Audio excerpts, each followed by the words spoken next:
Ng 1 billion worth na fruit? Tara na at meron akong papagawa sa inyo.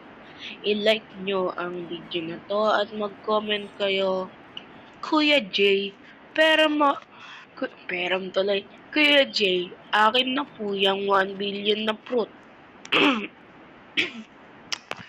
Pagkatapos nyo yung comment yun, pipili ako ng lucky winner. Ilagay nyo na rin user nyo.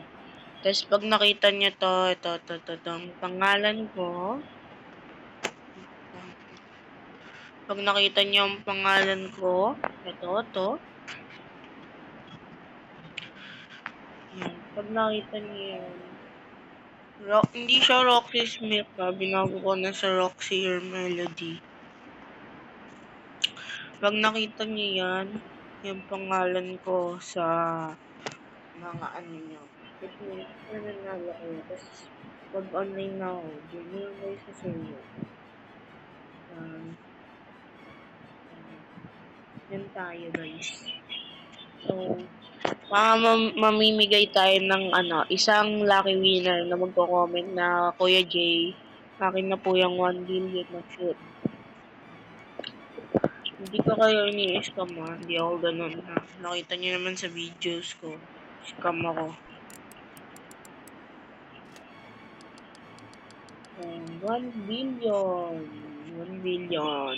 Binigay ko na sa pinsan ko yung isa kong 1 billion. Kung anong hihingi. Buraot eh. So, hindi ko to farm. Ito farm ko. Mag-giveaway ulit tayo pag pag pumaldo na ulit pag pumaldo na ulit yung garden ko. Ito pa lang to. Ay pusa. Nakakuha tayo na ito. Pinapapakain ko lang yun eh. Ito ATM. Papabot tayo 1 billion. 600. Meron ba dito eh? Ito 1 billion to eh. Anisakal natin. Tapos ito yung yung mushroom. Ito dalawa to, traveler's food eh. Ito 5 billion. Maliit na traveler, malaki 500 million lang. Ewan ko bakit kasi may gold tsaka celestial. May celestial din lang ito. Gold lang talaga hinahanap. Well, ayun na rin. Gusto ko lang ma-inform kayo na mag-giveaway ako. So, yan. Like, comment, Kuya Jay. Akin na lang po yung 1 billion na fruit. Tapos, i-share nyo na rin. Tsaka pa-follow na rin.